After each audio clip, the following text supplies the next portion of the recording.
ကျွန်တော်ရဲ့နာမည်ကစိုးလင်းပါဒီလို21ရာစုထဲမှာပိယဆေးကိုယုံကြည်နေတဲ့သူတွေရှိသေးလားဆိုတာကိုကျွန်တော်သိချာမသိပါဘူးဒါပေမဲ့မသိသေးတဲ့သူတွေအတွက်ပိယဆေးဆိုတာဘာလဲဆိုတာကျွန်တော်ခြုံငုံပြီးတော့ပြောပြပြရစေဗျအယူဆရပြောရရင်တော့ပိယဆေးဆိုတာလူတင်ကောက်ရဲ့ကိုယ်ခန္ဓာအထူးသဖြင့်ကိုယ်ဝန်ဆောင်အမျိုးသမီးတူရဲ့အစိတ်ပိုင်းဟာနီတလဲပြုလုပ်ထားတဲ့ဆဲမွဲ့ဖွယ်ဆေးတစ်မျိုးပါပဲမြမဒလေးမှာတော့ပိတ်တာစီလူသေးစီလို့လည်းခေါ်ကြပါတယ်ဗျပိယဆေးပြုလုပ်နိုင်သူဟာတက်ပညာခုပင်ကျွမ်းကျင်တဲ့သူတွေစီယာတော်တွေဒါမှမဟုတ်ဘူးအဆောင်အယောင်ပစ္စည်းတွေပိုင်ဆိုင်ထားတဲ့သူတွေဖြစ်တတ်ကြပါလူတော်များများသိထားကြတာကတော့ကိုဘော်ရှိလူသေးကောင်ရဲ့မေယိုကိုမီးကင်ပြီးရလာတဲ့စီကိုချစ်သူရအောင်သုံးပြတယ်ဆိုတာပါပဲချို့ကလည်းစီထွက်အောင်ပူဇော်ပါသားရတာမျိုးလည်းရှိပါတယ်ဗျကျွန်တော်ပြောပြတဲ့အတိုင်းဆိုရင်တော့ယခုလိုခေတ်ကြီးထဲမှာဒီလိုအရာတွေတကယ်ရှိနေသေးတယ်လို့မယုံကြည်တဲ့သူတွေလည်းရှိမှာပါဒီဇလန်ကိုစိတ်ဝင်စားဖွယ်တရေပုံမြင်တစ်ပုဒ်အဖြစ်မှတ်ယူပေးကြပါဗျ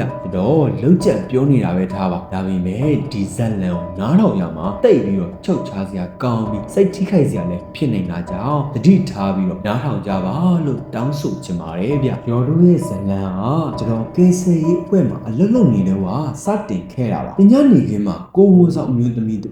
ရေမတော်တဆမှုနဲ့တေဆုံးသွားတဲ့အမှုတစ်ခုသွားရောက်ကူညီရပါမတော်တဆမှုအကြောင်းတော့အကျဲကျဲမပြောလို့တော့ပါဘူးကျွန်တော်နဲ့ကျွန်တော်ရဲ့ညီကိုလိုခင်ရတဲ့ကိုကျော်တို့ဟာတာဝန်ကျတဲ့အတိုင်းကေဆယ်ရေးလုပ်ငန်းစဉ်တွေပြီးဆုံးအောင်ဆောင်ရွက်ခဲ့ကြပါတယ်ကွယ်တော်သူအမျိုးသမီးရဲ့ရုပ်လောင်းတော့ဆေးရုပ်ရဲ့ရုပ်သင်္ကန်းကိုစနစ်တကျပို့ဆောင်ပြီးတဲ့နောက်မှာတော့ကိုကျော်ဟာကျွန်တော်တရားကိုတဲခေါ်ပြီးတော့ပြောပါတယ်ကိုကျော်ဟာကျွန်တော်တဲ့နေနေပို့ကြည့်ပြီးတော့အရန်ရင်းနှီးပါတယ်ဗျအလုပ်ပြီးရင်အပြည့်ထွက်တောက်တာအခါတလေမှာမင်းလေးတွေနဲ့လိုက်တာတွေလုပ်ဖူးကြပါတယ်ကိုကျော်ဟာရုပ်ရည်ကြောမောပြီးပြည်ကြည်တယ်လို့ထင်ရပြီလို့တကူလုံးစေးမြင့်ညောင်ကိုထိုးလာပါတယ်ဗျရိုင်းဆိုင်ပေမဲ့လည်းစိတ်ရင်ကတော့မန်နေတူပါဝါတက်ပညာတစ်ခုခုလေးလာလိုက်စားထားတယ်လို့ကျွန်တော်အမြင်ထင်နေမိပါအေးခန်းရဲ့အပြင်ပဲလေးအေးစစ်ကြအေးစစ်နေတဲ့စစ်ကြနန်းမှာကိုကျော်ဟာကျွန်တော်ရှေ့ကိုတရက်ရက်ပြီးမျက်လုံးချင်းနဲ့စိုက်ကြည့်လိုက်ပါတယ်သူ့ရဲ့အကြည့်ကထူးခြားစွာနဲ့တောက်ပနေပါတယ်ဟဲ့အောင်ဆုံးလေးငါတို့ပိယဆေးကိုဖော်ကြမလားမင်းတတိရှိရမလားကိုကျော်ရဲ့အတန်ဟာတိုးလို့ပြင်မယ်လေကျွန်တော်ရဲ့နားထဲမှာပဲ့တင်ထက်သွားပါတယ်ကျွန်တော်အံ့ဩတုန်လှုပ်သွားပါတယ်ဟဲ့ကိုကျော်ဒီခက်ကြီးထဲမှာဒီလိုအရာတွေတကယ်ရှိသေးလို့လားဗျာဒါရာဇဝတ်မှုလေကိုကျော်ဟာကျွန်တော်ရဲ့ပကုံးလမ်းပုတ်ပြီးတော့ပြုံးပြလိုက်ပါသူ့ရဲ့အပြုံးမှာရှိုးဝဲစမ်းကျင်မှုတွေပြင်းနေပါတယ်ဟာစိုးလေးရမင်းကလည်းကေဆယ်ရေးမှနေပြီအလောင်းတွေမမြင်ဘူးလားကြားလို့ဒါတက်ပညာကွာယုံကြည်သူတွေတော့အမျက်ကြီးရဲ့ကွာဒါပေမဲ့ဘလို့လုပ်ရမှာလဲဗျာရဲနဲ့ဆေးရောဝေါ်ထန်းတွေဟာလဲပါတယ်ကွာခုနကိုဝန်ဆောင်မလေးရဲ့အလောင်းရှိရဲ့အိခန့်ကိုတွားယူမယ်ငါကုတ်ပြစ်စင်လိုက်မယ်မင်းကတကားဝကနေစောက်ကြည့်နေပြီရုံပဲကိုကျော်ရဲ့စကားဟာယူရှင်လွယ်ကူလို့ကျွန်တော်လက်သွားပါတယ်ကွာကြိုတင်စီစဉ်ထားမှုရပါတယ်ဟိုစောက်ကြည့်နေရုံပဲမလားကိုကျော်ကျွန်တော်ဘာမှမလုပ်ရဘူးမလားတော့မရဲတရဲနဲ့ပြန်မေးမိလိုက်ပါတယ်စိတ်ထဲမှာတော့ကြောက်ရွံ့မှုတွေစူးစမ်းလို့စိတ်နဲ့စိတ်ခေါ်မှုတစ်ခုရင်ဆိုင်ခြင်းစိတ်ကပို့ပြီးတော့များနေခဲ့ပါတယ်ကိုကျော်နဲ့ပို့ပြီးရင်းနှီးခွင့်ရမယ်ဆိုတဲ့အတွေ့အကြုံပါနေတာပေါ့ဗျာအေးပေါ့ကွာတကားကိုပဲအာယုံစိုက်ထားမယ်အတတ်ပညာရေးပတ်သက်တာငါပါတာငါလုပ်မယ်ကွာကိုကျော်ဟာအေးစေးတီးနေစွာပဲဖြေးလိုက်ပါပြီးတော့ဆေးရဝေါ်ထန်တူပတ်စံတထုတ်ပေးပြီးတော့လမ်းညောင်ခွင့်ပြုဖို့ကျွန်တော်ပြောလိုက်ပါတယ်ကျွန်တော်တို့ဟာဘယ်ဆေးရုံဘယ်နေရာလဲဆိုတာကိုမမေးကြပါနဲ့တော့ဗျကျွန်တော်တို့ရောက်သွားတဲ့အခါမှာတော့ကိုဝေါ်ဆောင်အမျိုးသမီးရဲ့ရုပ်လောင်အနီးကမြင်လိုက်ရပါတယ်သူမဟာတကယ်ကိုလှပလောပါတယ်ကိုရောက်နေတဲ့အတိုင်းနဲ့သူမရဲ့ဖြူဖြောနေတဲ့မျက်နှာကိုကြည့်ပြီးတော့စိတ်ထဲမှာထိခိုက်ခံစားလိုက်ရပါအပြင်ဘက်မှာငိုကြွေးနေမဲ့သူမရဲ့ခင်ပုံနဲ့တနာမိပါတယ်ဗျချင်းရတဲ့ဇနီးနဲ့မမွေးဖွားရတဲ့ကလေးရှုံးရှုံးရတာဘလက်တော့နာကျင်လိုက်မလဲဗျာကိုကျော်ဟာရုပ်လောင်ရဲ့ဘေးမှာပူဇော်ပတ်တာဖို့အသစ်ပြင်ဆင်ပြီးတော့မင်းကိုတိတ်ဈေးနှံတစ်ခုစတင်ဖွာရှူလိုက်ပါတယ်ပြီးတော့တီတိုရေရုပ်ပြီးပုံစံတစ်မျိုးစတင်ပူဇော်နေပါတယ်ကျွန်တော်ကတော့ခန္ဓာကဝမှာအပြေကိုအာယုစိုက်ပြီးတော့ကြည့်နေပါတယ်ဆဆချင်းမှာတော့ဘာမှမထူးခြားလာပါဘူးဒါပေမဲ့မိနစ်အနည်းငယ်ကြာလာတဲ့အခါမှာကျွန်တော်ရဲ့စိတ်ထဲမတက်မတာဖြစ်လာပြီးရင်တိတ်တိတ်နဲ့အခန်းထဲကိုလမ်းကြည့်မိလိုက်ပါကိုကျော်ရဲ့နောက်ကျော်ကျွန်တော်မြင့်တောင်မခန့်ကြည့်နေမိခဲ့ပါတယ်အဲဒီအချိန်မှာပဲအခန်းထဲကမိတွေဟာရုတ်တရက်မိတ်တုပ်ဖြစ်လာပါတယ် လင်းရောင်ကအားနေလိုက်ပြန်လင်းလိုက်နဲ့ထူဆန်းနေပါပြီးတော့ဟန်းတော့ကအခြားရုပ်လုံးတွေတိမ့်ထားတဲ့တန်တကားတစ်ခုဟာရုတ်တရက်အလိုလိုပွေ့ကျသွားပါတယ်အေးဆက်ဆက်လေးခုတစ်ချက်ကကျွန်တော်ရိတ်ခတ်သွားပြီးတော့ကျွန်တော်ရဲ့အမွေမြင့်တွေထောင်သွားခဲ့ပါတယ်အမလေးကိုကျော်ကျွန်တော်တုံလို့စွာနဲ့အော်ခေါ်လိုက်ပါတယ်ဒါပုံမြင်တွေတဲကလိုပါပဲကိုကျော်မှာဒီလိုစွမ်းစားတွေရှိနေတာကိုမြင့်ဝါတဲ့နဲ့မြင်လိုက်ရတော့ကျွန်တော်လက်သွားပေမဲ့လေတစ်ချိန်တည်းမှာပဲလေးစားမှုတစ်ခုဝင်လာခဲ့ပါကိုကျော်ကလက်ကြည့်လိုက်ပါတယ်သူ့ရဲ့မျက်နှာချွေးတွေစိုးနေပြီးမျက်လုံးတွေကလည်းပုံမှန်မဟုတ်ပဲရဲနေခဲ့ပါတယ်ဟဲ့အောင်စိုးနေဘယ်ဘာလို့ဝင်လာတာလဲပြရပဲစောက်ကြည့်လေကွာဟိုမီးတွေပွင့်လိုက်ပိတ်လိုက်ဖြစ်နေလို့တကားလည်းပွက်သွားလို့ပါဗျကျွန်တော်လက်ညှိုးထိုးပြရင်ပြောလိုက်တဲ့အချိန်မှာကိုကျော်ဟာလက်ကြည့်ပြီးတော့ခတ်တူတူတီတူရွတ်ဆွလိုက်ပါပွင့်နေတဲ့တကားဟာပြန်ပိတ်သွားပြီးမီးတွေလည်းတီငိမ်သွားခဲ့ပါတယ်ရပါတယ်မကြောက်ပါနဲ့ပြီးပြီမဲအတွက်တပလင်းပေးမယ်ကျန်တာတွေတော့ငါရောက်မယ်ကွာကိုကျော်ဟာရုပ်လောင်နာမှာလှုပ်ဆက်ရှိတာကိုရှစ်လုံနေပါတယ်သူကမန်နန်တကူကိုရွတ်ဆွရင်စာရွက်တရက်ကိုလိတ်ပြီးတော့လူသေးကောင်ရဲ့ပါဇက်ထဲကိုဖြင်းညင်းကနေထက်လိုက်ပါပြီးတော့ပုံမှန်တိုင်းပြန်ထားလိုက်ပါတယ်ကျွန်တော်တို့နေရောက်ဆိုတော့လှုပ်ရှားမှုတွေရက်လိုက်ပြီးတော့ခဏတာတိတ်ဆိတ်သွားပါတယ်။ဒါနဲ့မှအီးစစ်တဲ့လေးနဲ့အတူတူဘွေးနဲ့တမျိုးဆွဲကျက်ရင့်နေခဲ့ပါကျွန်တော်တို့မလွတ်တဲ့အမားတစ်ခုကိုလုံမိသွားကြပါပြီ။ဒါဟာကျွန်တော်တိတ်တဲ့ထိတိုင်တာမမေးနိုင်တဲ့အမားဖြစ်ပြီးတော့ကျွန်တော်ကျူးလွန်ခဲ့တဲ့အပြစ်ရဲ့အကျိုးဆက်လို့ခံစားနေရစေပါပဲ။အဲဒီနေ့ကစပြီးတော့ကျွန်တော်ကိုကျော်တပတ်လုံးမတွေးရတော့ပါဘူး။သူဂတိပေးထားတဲ့ပီရဆေးကိုလည်းကျွန်တော်မရသေးပါဘူး။ကျွန်တော်ရဲ့စိတ်ထဲမှာတော့အဲဒီညာဖြစ်ရဲ့ဆိုမေးပစ်ချင်နေပါတယ်။ဒါပေမဲ့ကျွန်တော်ရဲ့စိတ်ကကိုကျော်စီကိုသာထက်တလင်းလေးရောက်နေခဲ့ပါတယ်ဒုတိယပတ်ရောက်တော့မှကိုကျော်ကကျွန်တော်စီကိုဖုတ်ဆက်ပြီးပြီးရစိတ်လာယူကိုခေါ်ပါတယ်ဟယ်လိုဆိုလေဒီနေ့ညနေငါခံအောင်လာခဲ့ကွာအေးစင်တောက်ရအောင်မင်းတို့ကျင်တဲ့ပြည့်စုံလေငါယူခဲ့မယ်ကွာကောင်းပြီကိုကျော်ကျွန်တော်လာခဲ့မယ်နော်တကယ်တော့ကျွန်တော်ပြီးရစိတ်ကိုတိတ်မလို့ချင်ပါဘူးဒါပေမဲ့ကိုကျော်နဲ့တူတူတရက်တောက်ဖို့စကားပြောဖို့ဆန္ဒရှိနေတာတော့အမှန်ပါပဲကျွန်တော်သူ့ကိုတနစ်နေပါစိတ်ထဲမှာတိတ်တိတ်လေးဆွဲလန်းနေခဲ့တာပါကေဆယ်ရေးမှာအတူတူတွဲလှုပ်ခဲ့ရတဲ့နှစ်တွေအတွင်းမှာသူ့ရဲ့အကြံမနှမ်းနိုင်တဲ့အပြုမှုတွေအောက်ကစိတ်ရင်းကောင်းမှုကျွန်တော်မြင်နေခဲ့ရလို့ပါပဲဗျညနေခင်းရောက်တော့ကျွန်တော်သူ့ရဲ့အခန်းကိုသွားခဲ့ပါကျွန်တော်တို့ဟာနေရောက်တဲ့အရက်တောက်ရဲ့ဘောပွဲကြီးရဲ့နဲ့အချိန်ကုန်ခဲ့ကြပါတယ်ကျွန်တော်တို့ရဲ့ဘွားပုံစံဟာဆင်တူတူလိုမြေကိုရင်းလိုလေခင်မင်ခဲ့ကြတာပါအရက်တောက်နေရင်ကိုကျော်ကစကားစပါဟဲ့ကောင်ရှုံးနေအခုငါ့ကိုအာယုံဆိုင်ဒါငါရဲ့လက်ရဲ့အစစ်သူကအဝါရောင်စီပါနေတဲ့ပလင်းကလေးတစ်ခုကိုဇပွဲပေါ်တင်လိုက်ပါတယ်အရွယ်စားကတော့လက်မ20လောက်ပဲရှိပါတယ်ပလင်းထဲကစီတွေကလည်းအလင်းရအောင်မှာဝါကျင်ကျင်နဲ့တောက်ပနေပါတယ်ရော့ဒါမဲ့တို့မင်းကြိုက်တဲ့သူကိုလိမ့်လိုက်ဒါမှမဟုတ်တောက်တဲ့ရည်ထဲကိုတစ်စက်ချပြီးတော့တိုက်လိုက်ကျွန်တော်ကပလင်းကိုလက်ပေါ်ထဲထက်ကန်လိုက်ပြီးမယုံသင်္ကာဖြစ်စွာနဲ့မေးမိပါတယ်ရေထဲကိုထည့်ရင်ရောအနက်မထွက်ဘူးလားကိုကျော်ကဘီယာခွဲကိုမောချပြီးတော့ပြုံးပါတယ်ဟာကွာစိုးလင်းကအနက်မရှိပါဘူးအရသာလည်းမပြစ်ဘူးပြီးတော့တစ်စက်တည်းနဲ့တရင်မပြီးခင်မှာ तू ကမေ့စီကိုဘာကြောင့်မှန်းမသိဆွဲလန်းပြီးတော့အတူနေချင်လာလိုက်မယ်ကွာတုံးကြည့်လိုက်မင်းတန်ဖိုးရှိရဲ့အရာကိုရထားကွာကျွန်တော်ပုံမြင်တွေရုပ်ရှင်တွေထဲမှာမြင်ဘူးတဲ့ပီရစေပလင်ကိုလက်ခံလိုက်ပါတယ်ကိုကျော်ပြောတဲ့အစွမ်းမကောင်းယုံကြည်မိတယ်လို့အဲ့ဒီတက်ပညာဟာတကယ်ပဲထူးဆန်းတယ်ဆိုတာတတ်တရားမရှိတော့ပါဘူးဒါပေမဲ့ဘသူ့ကိုတောက်ရမလဲဆိုတာတော့မဆုံးဖြတ်ရသေးပါဘူးဗျနောက်တဲ့အနေငယ်တောက်ပြီးရဲ့နောက်မနစ်မှာအစည်းအဝေးရှိနေရတာကျွန်တော်အရင်ထွက်လာခဲ့ပါတယ်ကိုကျော်ဟာအရန်မူးနေပြီဖြစ်လို့ကျွန်တော်သူ့ရဲ့အခန်းကတော့ခတ်ပေးပြီးတော့ကျွန်တော်အိမ်ပြန်ခဲ့ပါတယ်အိမ်ပြန်ရောက်ပြီးညဝတ်အင်ဂျီကိုလဲအိယာဝင်ကိုအသက်ရှိနေမှကျွန်တော်ဖုန်းကမြည်လာပါတယ်ကိုကျိုးစီကဖုန်းဝင်လာတာကိုကျွန်တော်မြင်သွားတော့ထိတ်လန့်ခဲ့ပါတယ်ကျွန်တော်တွေးလိုက်ပါတယ်သူဒီလောက်မူးနေတာကိုဘယ်လိုလုပ်ပြီးတော့ဟုတ်ဆင်းရတာလဲလို့ဟယ်လိုကိုကျော်ဆိုလင်းမင်းအိမ်အောင်ရောက်နေပြီမင်းတကောက်ဖွင့်ပြီးမြင်ကျွန်တော်အားတက်သွားပါတယ်သူဘယ်လိုလုပ်ပြီးတော့ရောက်လာတာလဲဒီလောက်မူးနေတဲ့သူကရောရဲ့အခန်းကကိုဖွင့်ပေးလိုက်တော့ညီလုံးတွေနီးရဲနေတဲ့ကိုကျော်ဟာမူးရဲရဲနဲ့တိုက်ခတ်ဝင်လာပါတယ်ဒါပေမဲ့နောက်ဖြစ်လာမယ့်အရာတွေနဲ့ဆိုင်တူဒီယိုရောက်လာတာဘာမှမဟုတ်တော့ပါဘူးတော့ခက်မှန်းထားသလိုပါပဲကိုကျော်ဟာဂျောရဲ့အခန်းထဲကိုရောက်လာတာနဲ့ဂျော့စီကိုချစ်ချင်းကိုကတ်လာပါတယ်သူ့ရဲ့မျက်လုံးထဲမှာပြင်းပြတဲ့ဆန္ဒတွေရောင်ပြန်ဟပ်နေပါတယ်ဆိုရင်မင်းရဲ့အနှုံကတိတ်ကြိတ်နေရဲ့ကွာသူကတီရိုရော့ဆိုပြီးတော့ဂျောရဲ့ပခုံးလမ်းရှက်လိုက်ပါနော်ဘာမှမတွေးတော့ဘဲနဲ့ကျွန်တော်တို့ဟာဆက်ဆက်ရေးတစ်ခုစတင်လိုက်မိပါတော့သူ့ပေါ်ချစ်ချင်းမြတ်တာတွေဆွဲလန်းနေမိပါပြီဒါမှမဟုတ်အဲ့လိုထင်းရောင်ထင်မှာဖြစ်နေပါပြီအကြောင်းရင်းကဟုတ်ပါကျွန်တော်ဟာကိုကျော်ရေချိုခံသွားတဲ့အချိန်မှာသူတောက်နေတဲ့ဘီယာခွတ်တဲကိုဘီယာစီတစ်စက်ချလိုက်မိလို့ပါပဲဗျ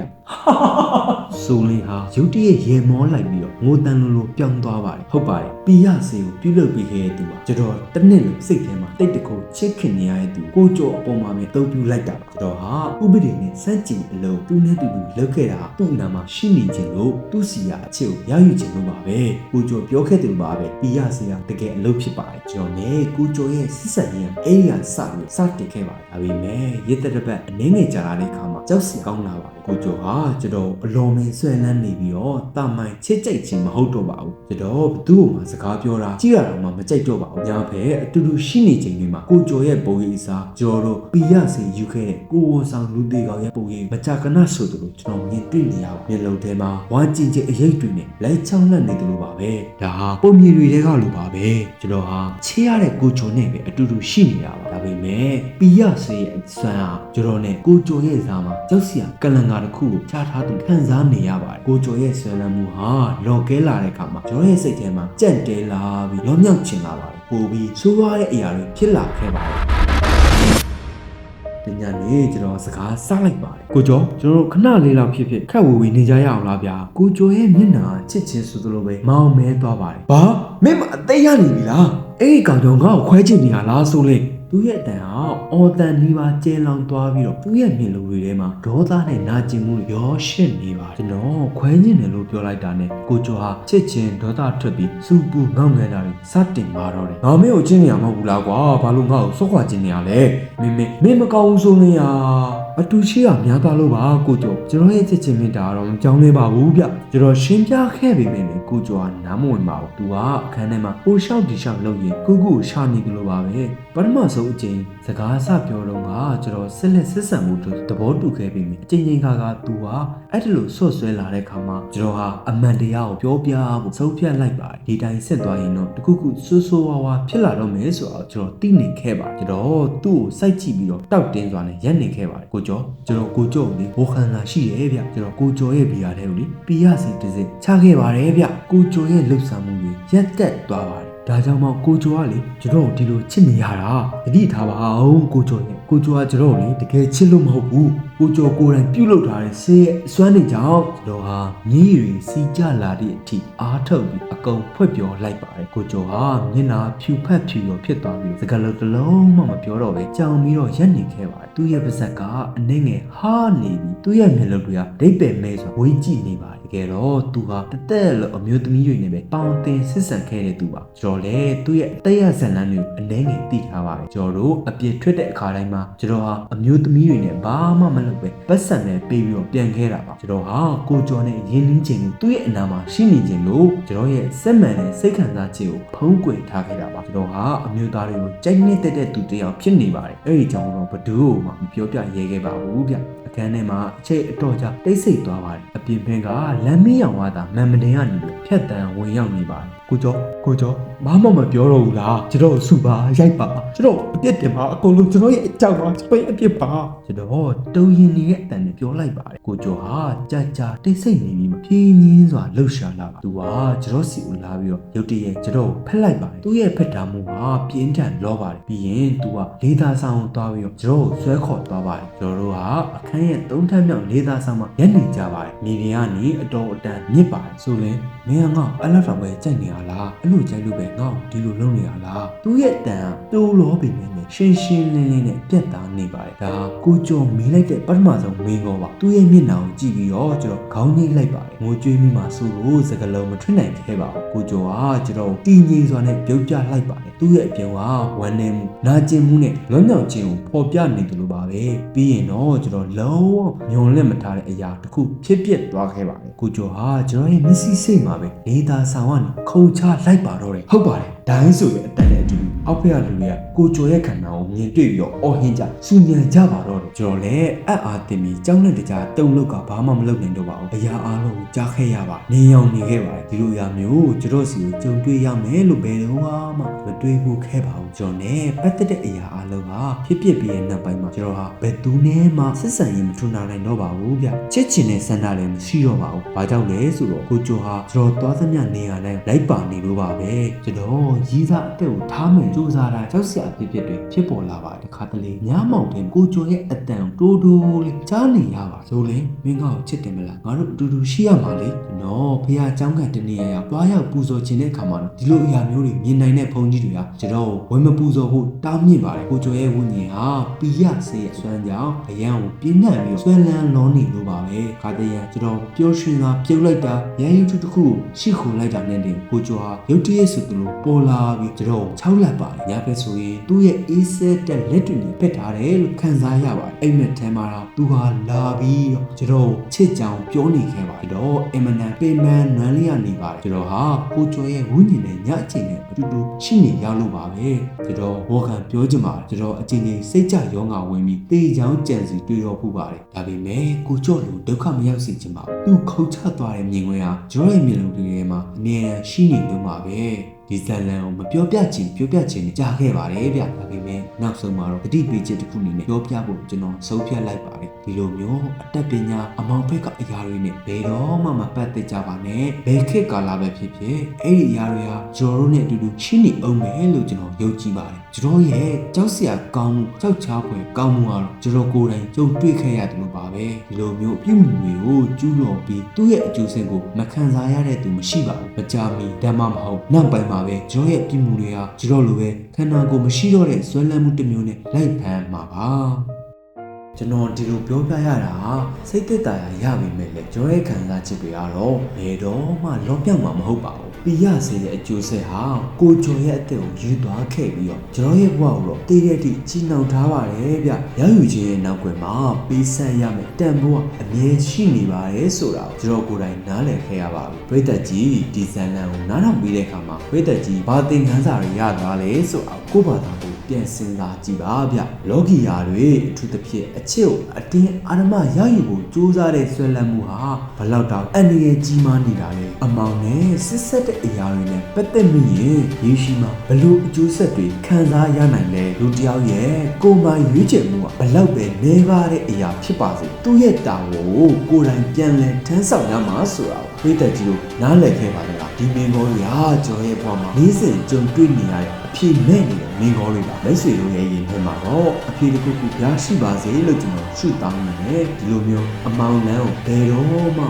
ရွေးချယ်ကြဘူးကျွန်တော်တိုက်တွန်းလို့ပါတယ်ခင်ဗျာမိတ်ဆွေတို့ရခဲ့တဲ့သင်ခန်းစာတွေကိုကျွန်တော်ရဲ့ comment ဘောက်မှာမှတ်ပေးထားကြပါဦးနော်ကျွန်တော်ရဲ့ channel လေးမှာကြောက်မွေးဖွယ်စရာကောင်းတဲ့ဇာတ်လမ်းများနဲ့သင်ခန်းစာရစရာအများကြီးထပ်ပေးအောင်ပါမို့လို့ကျွန်တော်ရဲ့ channel လေးကို subscribe လုပ်ရသေးရင်လည်းလုပ်ပေးထားကြပါဦးခင်ဗျာဝိတက်ကြီးအားလုံးနဲ့စိတ်ချမ်းသာခြင်းကိုယ်ချမ်းသာခြင်းနဲ့ပြည့်စုံကြပါ